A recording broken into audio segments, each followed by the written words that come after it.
listening to Sustainably Geeky episode 79. Just a reminder that we are now on Buy Me a Coffee, so if you are interested in supporting the show, you can go to buymeacoffee.com/sustainablygeeky to do that.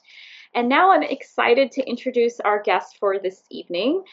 I am talking to Allie Cox, who is a fifth generation farmer, founder of the marketing consultancy Noble West, and an Olympic silver medalist in rowing. You are our first Olympic medalist in anything on this show. So, Allie, welcome. And I'm excited to talk to you about food and I guess the food system more from the consumer side, but we'll get into the production a little bit as well. So I guess let's start by you just telling us about your sustainability journey and how you came to work in the agricultural marketing space. Sure.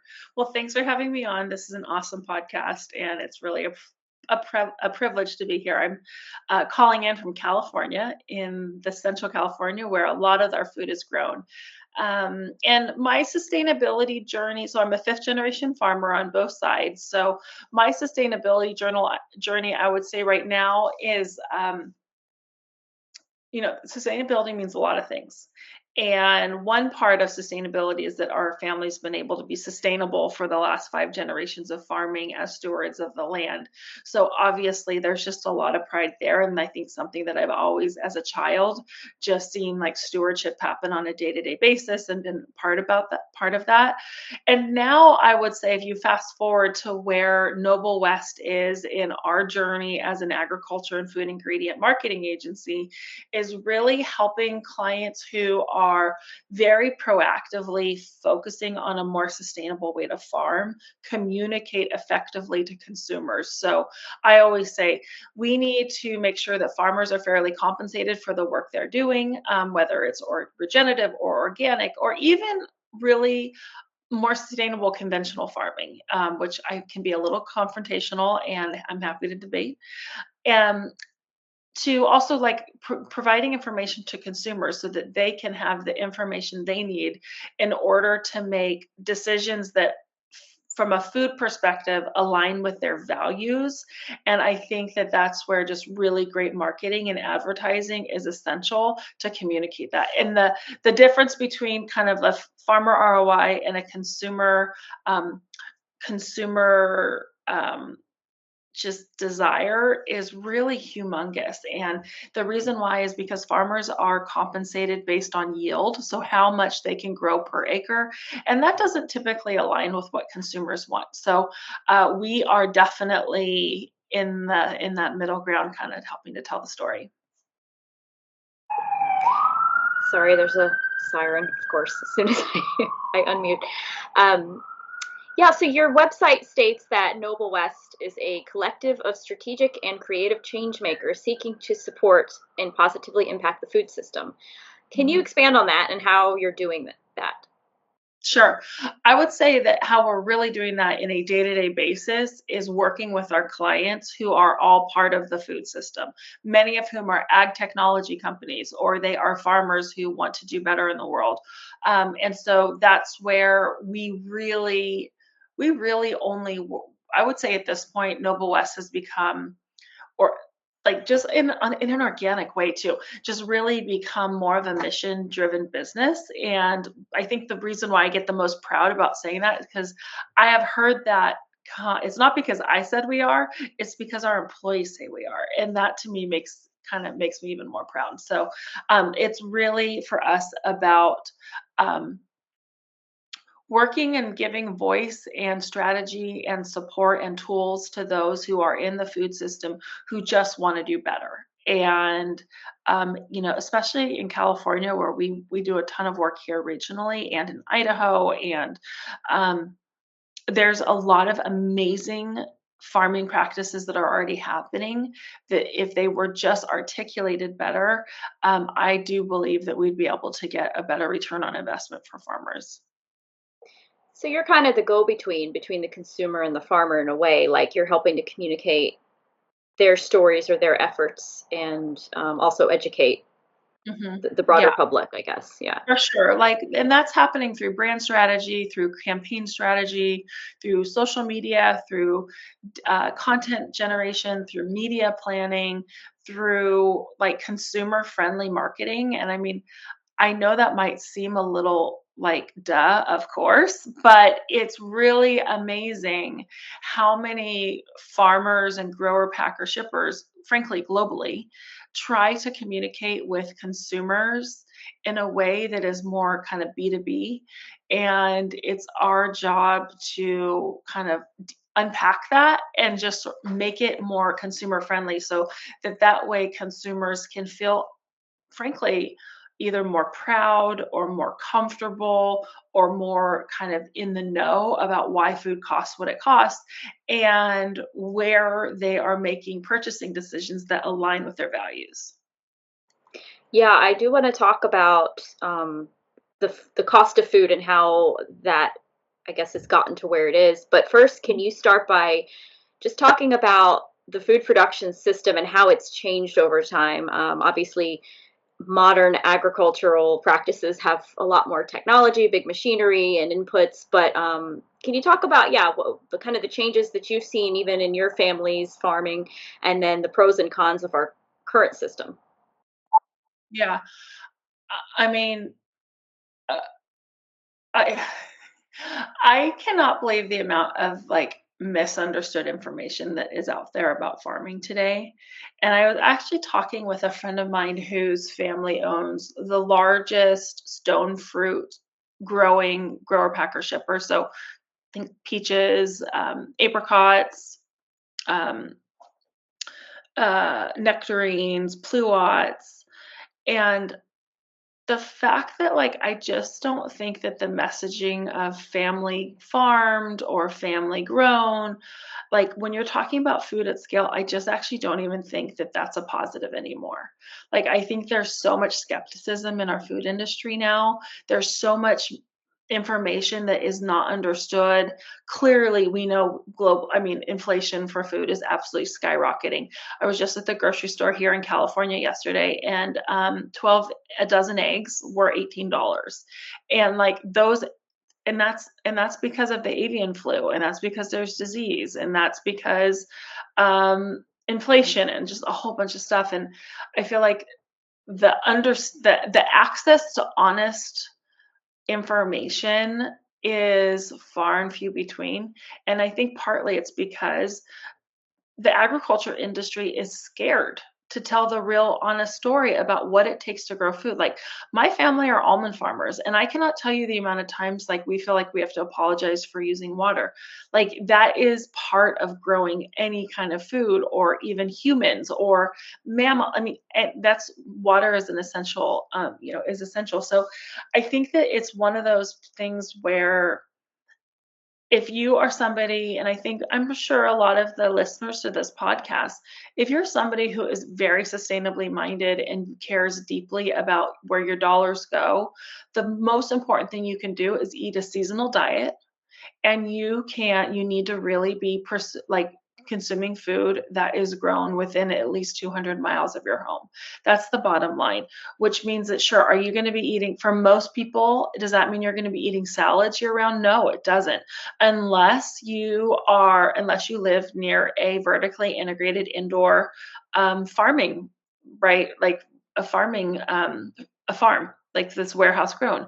There are that are throughout like most parts of the country and the world now. But like if you really care about that, you need to make sure that your dollars align with that. And for us, like I always kind of say, if you are buying food that is grown internationally, you are part of the problem. You are not the solution. And so I think that's part of it, is just really being a conscientious buyer, and instead of being part of the problem, and also instead of pointing fingers, right? Like if that's a way that you like want to live. But for me, really, Jennifer, I'm concerned about food at scale. It's not necessary. I think CSAs are awesome. I think farmers markets are awesome. I think gardens are great, like all of that. But we're really focused on trying to make a difference at scale um, in the food system. So when you say at scale, you're talking the big farms, the industrial size farms, or I'm talking about feeding the people, not okay, necessarily the size of the farm. I'm talking about the average person being able to get food to feed their family wherever they live. That's okay. scale. That's like grocery stores, that's grocery chains. That is how the majority of people receive their food in the world Mhm. these days. Okay. Not in the And world, I should say in the developed world, maybe. yeah, yeah. And there has been quite a, I think, a trend towards more localized food options. I guess at least among people who are trying to be more sustainable, going back to farmers markets and buying local, I guess, and getting to know your food producers. But yeah, when it starts becoming a thing of you're flying in avocados from across the world or limes or whatever the product is, that's when the impacts really start Mhm, to add mhm, up the climate impacts and everything. So there's a lot mhm, of opportunity there, I'd say. Um, so yeah, talking about the cost of food and how I know a little bit about the subsidy system and how uh, farmers wouldn't be able to probably produce a lot of what they do unless they were given subsidies or they choose to grow certain things because a lot of that subsidized that they may not have otherwise grown. So this plays a big role in keeping the cost of food, maybe relatively stable on certain crops, anyways, in foods. So can you just talk about how this system works or maybe doesn't work and whether or not it's actually sustainable in the long run, economically, environmentally, and otherwise? You mean subsidized food from the US government? Is that what we're talking about? Yeah, yeah. I guess we're talking more in the U.S. At this point, since yeah. Yeah, I can't really speak. I know a little bit about what happens in Canada, but I really can't speak too much to other countries in this area. But in the United States, I think this is 100% the problem. Like, this is the problem. And I mean, I don't know if you've ever tried to buy like food. Like, I don't know if you've ever been around somebody. Like, my son had a corn allergy for a couple years. Feeding him was nearly impossible. He had a gluten allergy and a corn allergy. And no joke, the only food ingredient, the only like any sort of processed food and non processed food we could get was rice based. And luckily, I care a lot about rice and I have access to beautiful locally grown rice because I work in the rice industry here in California. But subsidized food has been part of the Farm Bill, which means that the government is going to find ways to make it legal to have all of those subsidized crops in as many kinds of food as possible. So think corn syrup, think corn oil, think ethylene, think that is where it's not a fair market. It is a rigged market. And farmers are basically are farming on their own land, but they're subsidized by the government, which means that they're getting a salary. That to me is not how the world works. And it's definitely not how specialty crops work in California. Nothing's subsidized. So there's really only about 7 crops that are subsidized from the government here in the United States, and I think it is wholly the problem. The only plus side to it is that we're talking about row crops in the Midwest. It's a more predictable way to farm. So regenerative farming is actually probably the most progressively and widely used in the Midwest because it is um, it's just more predictable.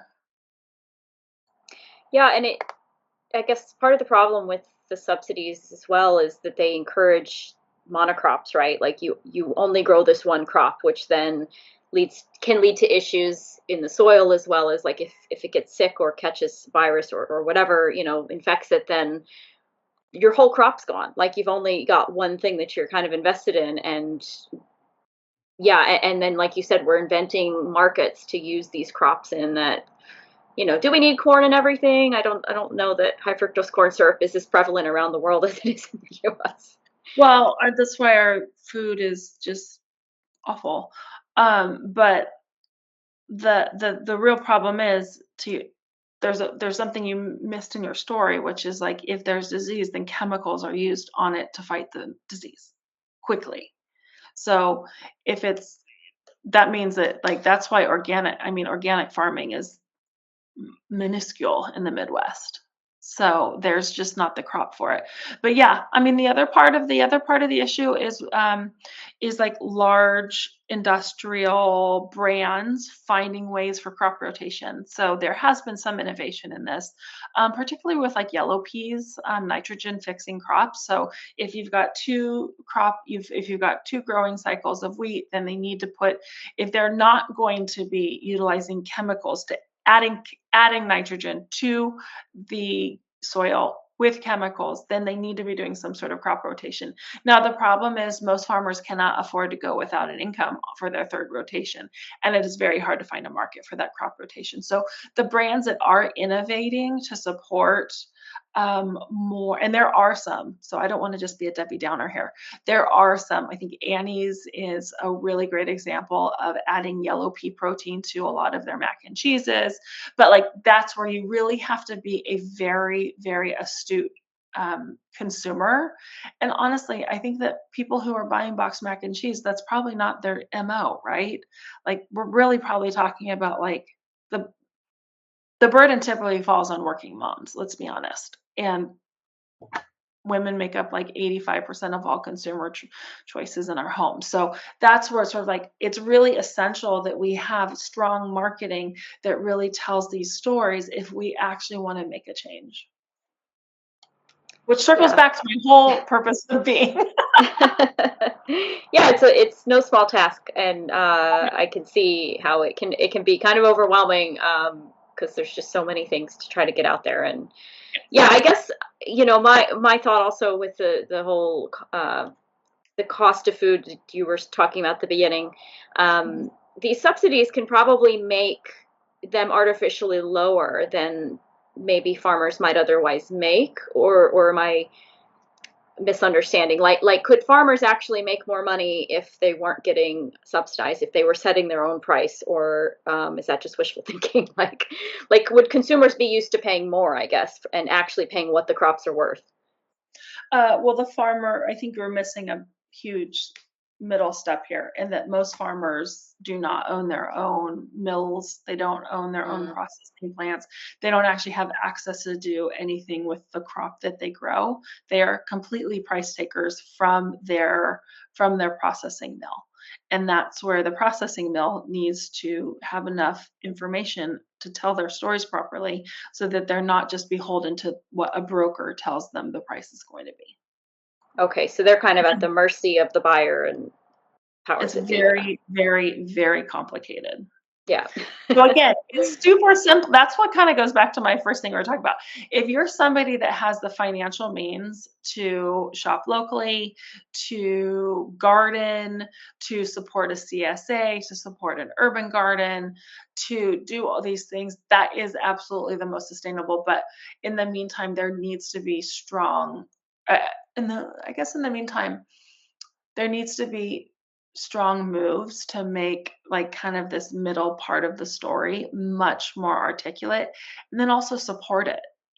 I think that's where, there's a lot of skepticism where people like in the food industry where people say like, oh yeah, consumers want that, but they don't want to pay for it. That is a co- that's a common conversation that I have with our clients.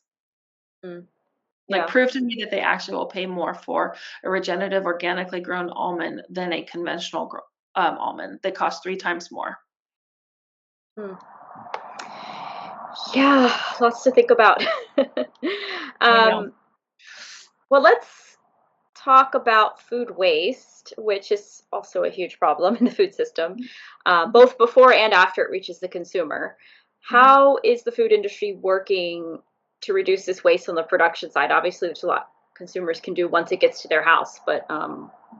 what's being done on Production. the front end?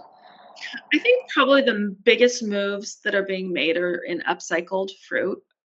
That to me is something, upcycled fruit, and again, kind of speaking to about rice, whatnot. But I think there's a lot of ingredients that are being created from upcycled food products that might have otherwise gone to waste.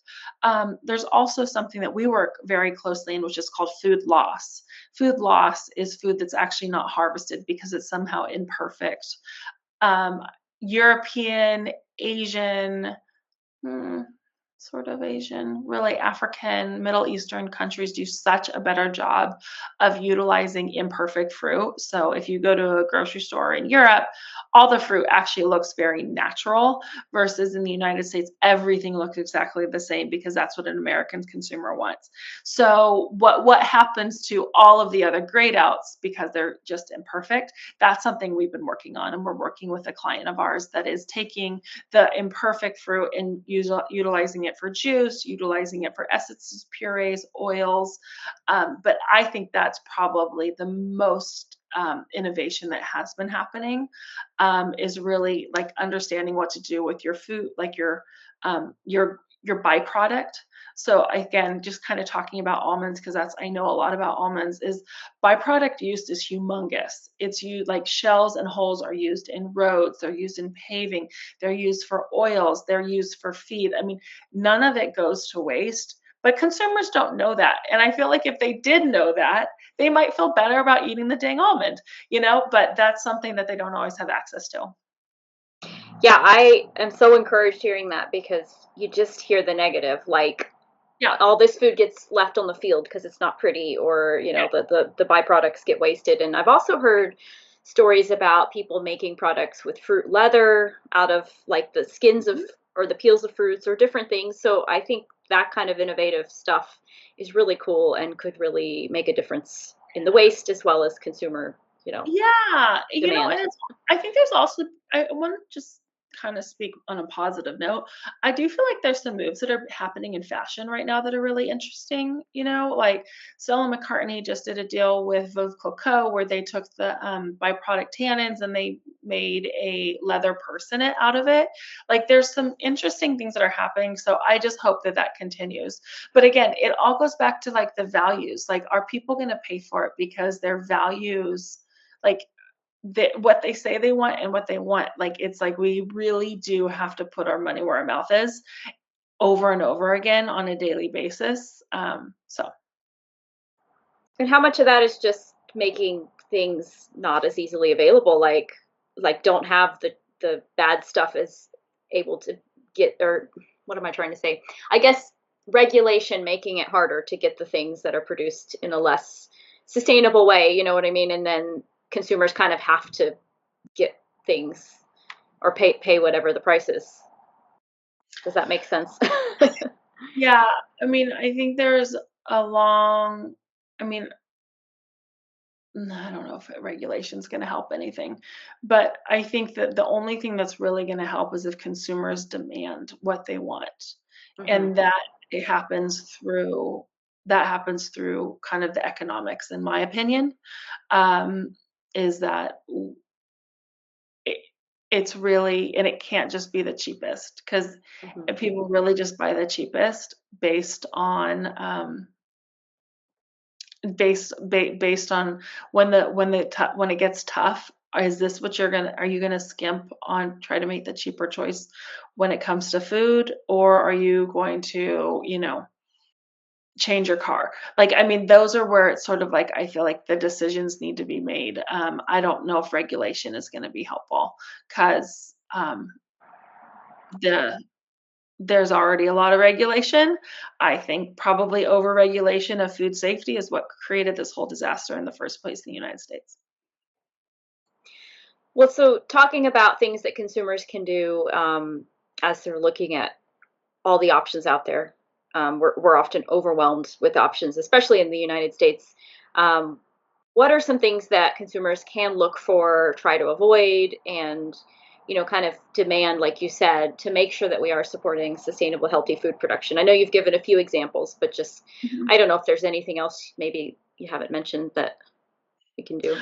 Yeah, I would say just really knowing where your food came from. So, like, really trying to make sure that you're making decisions to purchase food that's grown as locally as possible in the United States. That definitely means only buying domestic. I think that you definitely need to be eating a seasonal diet. So, like, again, I use salads are the bad guy, but like, salads are pretty much off limits for the majority of the world unless you live in like Arizona or Barstow, California, or parts of New Mexico. Like it's pretty much like it's grown. in the wintertime in those countries. But like that's definitely one of them. Making sure that you are, um, one of the things I always say is like you should not be eating like things like berries definitely now have like international shelf life. Typically, that means that if they're going to be making it to, if berries are going to survive a haul farther than 500 miles, they typically have had ethylene added to them. That's what helps. That's what helps them remain freshness. But I cannot like being somebody who has spent so much time in like fruit processing plants. I just have to say that if you're somebody that likes frozen fruit, that is the best decision that you can make because it is versus like fresh berries, unless again you live locally to fresh berries, but they are typically grown. They're typically harvested, washed, flash frozen, and processed within about 4 to 6 hours of being harvested. So it is actually a higher quality berry that is being harvested at the peak of freshness. It's not like a berry that's then going to go and like travel miles, like thousands of miles. It has ethylene on it. So that to me is definitely one of like the tips I always recommend. Yeah, very cool. Um, I know, yeah, you hear about things getting picked when they're way underripe and then sent to Mhm. you so that they're perfect when you get them, and that just isn't, yeah, what you want Well, to eat also all the time. yeah, the taste isn't there either. Like the Yeah, flavor, yeah, you compromise exactly. flavor profile for sure. Yeah. Well, Ellie, is there anything else you want to share that maybe we haven't touched on? I know we've gone over quite a bit. Okay, that's okay. No, I think that what I would say is I also get like contacted by people who are just absolutely overwhelmed how to make a good decision. That Mhm. is, I think, really, really confusing for folks. I'm sure like a lot of like your listeners where they really do care. They want to do better. Obviously, they're not growing their own tomatoes because maybe they live like in a place that's frozen for most of the year. So it's like just know that if you make a couple good decisions, and I definitely think eating seasonally and how our grandparents used to eat, which was canning and freezing, and those are all ways to get access to really great nutrition and biodiversity. Um, and again, I think my biggest hot take is just like be a friend to your freezer aisle. Like, and truly, even though obviously there's a lot of like travel and transport that goes with transporting frozen berries across the world, it is so much more sustainable than fresh berries and whatnot. But yeah. Okay. Well, do you have any additional resources that you'd share with folks who might want to look into this more? Yeah, I think a good place to go is our Noble West blog. So we are noblewest.com. We do update our website pretty often with our hot takes. Also, I'm kind of always writing about this on LinkedIn. So Allie Cox is my LinkedIn handle, and I love to hear from people. So Great. Well, I guess we'll just jump into our Green Life Hacks portion of the show. So, this is where we share one or two things that folks can do to live more sustainably, kind of reduce their impact. So, Allie, do you want to share a Green Life Hack with our listeners? well, I feel like I am a broken record. Frozen berries. I'm having them for breakfast this morning with Greek Nice. yogurt. I think that's definitely one of them. But also, like, um, I'm kind of always packing nuts. Yeah. There's nuts in every pocket of everything that I ever have. That's definitely, I try to have a sustainable snack that is not mired in plastic and wrap and whatnot and needs to be kind of preserved at a certain temperature. So, Yeah, those are great. My green life hack is actually not food related. I usually try to do something on theme, but this one I was just thinking about, and I was like, I have to share this right now, especially, is to just check out your local library and show them some love. I think our public spaces need a lot of support right now, especially in the U.S. So libraries are not just books. If you haven't been to one in a while, they have digital stuff. I'm still a member of my libraries back in Texas where I'm from, and I can get ebooks, audiobooks, all sorts of stuff. You can also get tools at some of them, and lots of cool like maker spaces and all that stuff. So check out your library for the classes and other things that they do besides just books. But books are cool too, obviously. So yeah, so Allie, thanks again for being on. Can you tell us where we can find you and or Noble West online one more time? Yeah, thanks, Jennifer. We are noblewest.com, or on LinkedIn, Allie Cox, ALICOX is a great spot. Perfect. And you can find the show wherever you listen to podcasts on Facebook, Instagram, YouTube, and you can find me personally at Het's Gonna Be Me on all the socials as well. Thank you again for listening, and thanks for being on, Allie. Have a great rest of your day.